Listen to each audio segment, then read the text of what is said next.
Hi, everyone. I just wanted to share something today from an interaction. And normally, I relate situations or topics surrounding the workplace environment. A lot of topics and a lot of behaviors, a lot of situations um, in life in general can relate around relationships in general.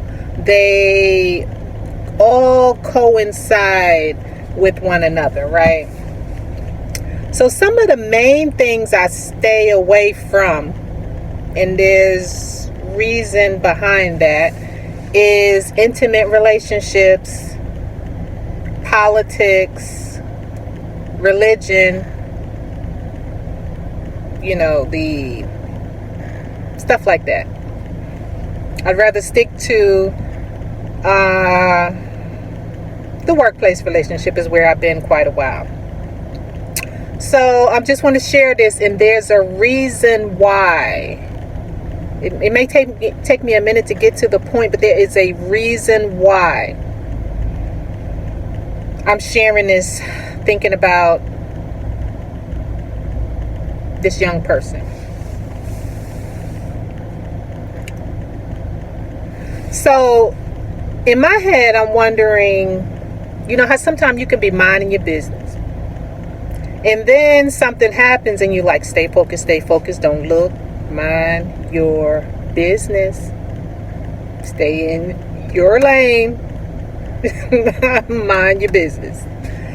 And so I'm sitting here waiting for some, my money to hit so I can go get some gas. And a couple cars down from me, the big argument starts.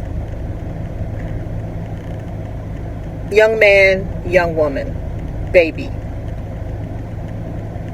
in the back seat. And it gets real loud, right? Ain't none of my business. That's their business.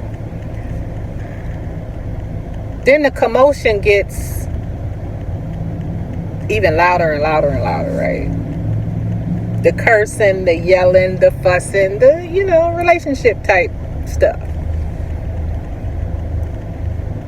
And then I hear, you punch me in my face, or something like that, right? Then I hear, I was like, okay, it's time to turn my YouTube off, turn my music off, turn my whatever off, and kind of listen a little bit. And so I guess the guy was, because I never turned my head, I never looked, right? And so the guy said, look, she's watching, she's listening to all this is embarrassing, or whatever they're saying. And she said, of course. And she's, he does whatever he do, but then she's like, yelling way over him, and then she yells, and she said, I'm sure she's dealt with a asshole herself, or something she said. And I tried not to laugh. I just turned my head and I was snuffled, chuckled a little bit. And then, after the words of, whether he touched her or not, blah, blah, blah, blah. So then,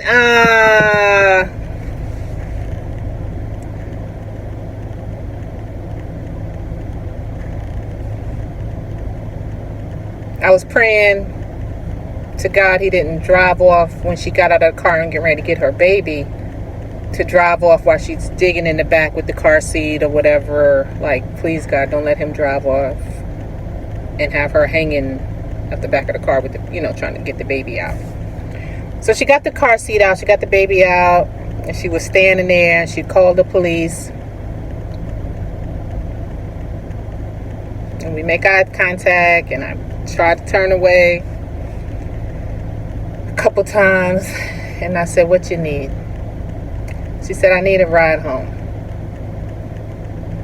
I was like, all right.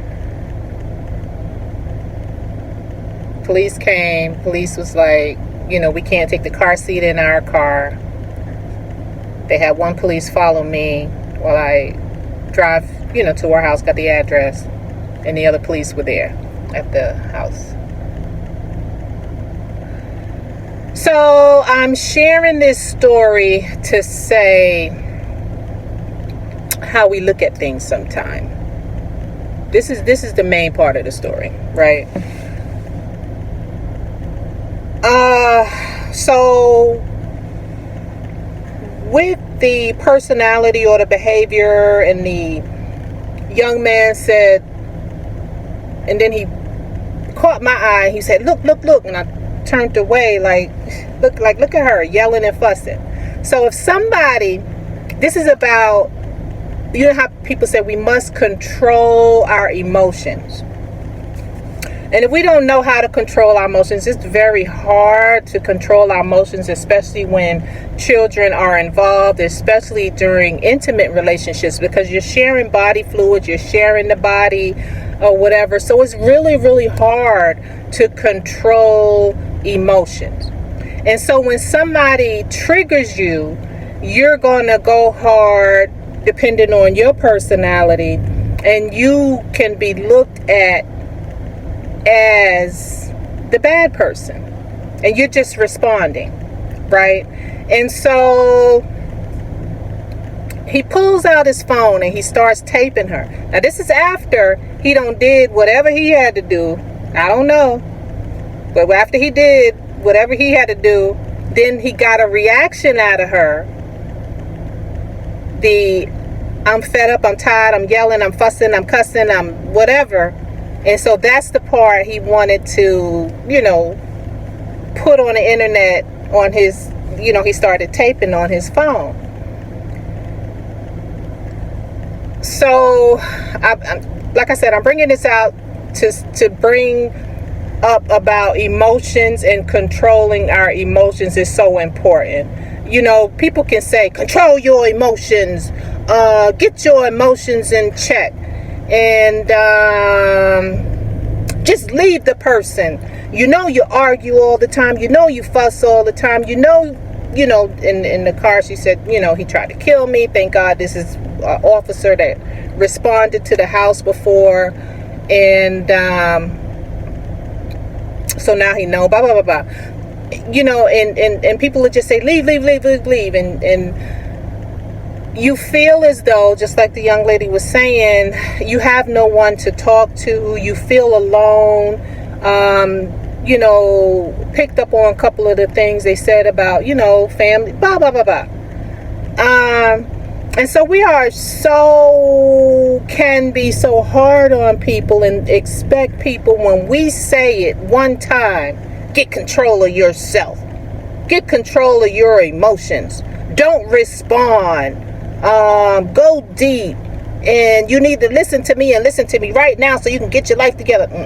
It don't work like that, and just like I told her, you're gonna go through it. You have to go through it, no matter what I say or do.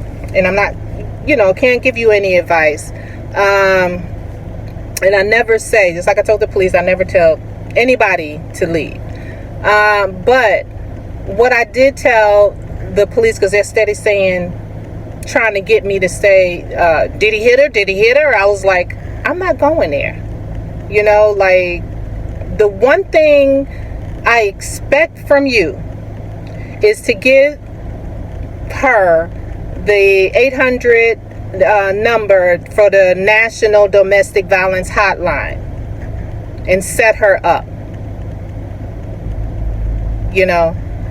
So in all that other stuff, don't be trying to get nothing out of me. That's none of my business. She needs a ride, I give her a ride home, and boom, boom, bam, going about my business. I can't believe I got it in this. It was like in my face, like, Emily, you better do something. The young lady out here in this here Arizona heat with a baby on the ground, in the car seat. So anyway, let's go back to this. Control. emotions are big and huge. So he pulls out his phone and starts to tape her, and all the only thing the internet is going to see is her emotions, just raging, right? And then, like, old ass people like me gonna see she only have on a top that's just covering the nipples or whatever, and whatever, and so or either somebody else, and they're gonna give an impression or have judgment, right? And so he could have a large following, and that's all people are going to see. That's all people are going to respond to. But see, without, and they're just going to respond to her rage, right? And what they have on. But this is also to say, yeah, it's hard to control our emotions and stuff like that, but pay attention to how people act and feel when we go into that rage that we cannot control, until we get to the point of learning how to control our emotions, learning how to control our rage. Pay attention to how they act, how satisfied they are, how they try to bring other people in to say, see, look at her, so you want to start with that. And so when she said, I have no one to talk to, of course, I gave her my number, gave her the website, gave her some of the clinical psychologists I listened to as a referral, and told her 988 is not only for suicide and homicide, ideation to report, but they have staff on site that will talk to you when you're going through something.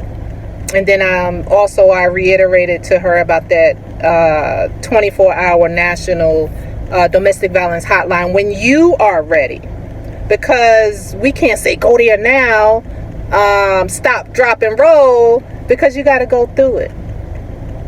You got a kid, you want a family, you want to be loved, you want to be respected, you want to be heard. You know what I'm saying? Oh, and she said, I just feel sorry for him. I just feel sorry for him. I want to, something like that. Like, I really care. And I snapped when I said, we cannot change people.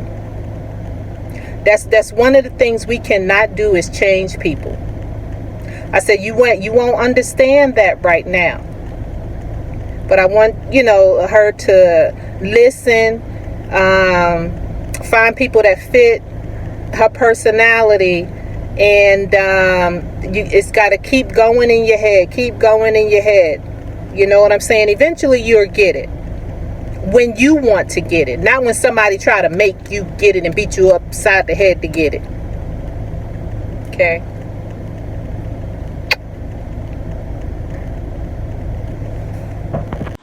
Okay, the only reason I'm going to add this part is because it's nagging at me, and because you said the word tried to kill me, right? You have a little child. Keep this in mind. And always, try to work on getting a support system, getting some people that are like-minded, getting some people that you feel comfortable to talk to, that you can go to as well. So I want you to think of it like this. If somebody can put their hands on you to hurt you in a way that you do not agree with, you have a child. There are things that are happening in this world. If they don't care about you, they can do things to the child as well. I don't want to go into detail with that, but I need you to, I would like for you, when you get ready, all this need and like, Whenever you get ready and you start looking for answers, I'm going to tell you from experience that there is so much help out here in this world that you do not, when you feel alone, there is help in this world. When you feel as though you have no one to go to, there is help in this world when you're looking for resources. When you think the unimaginable has happened and no one will ever understand,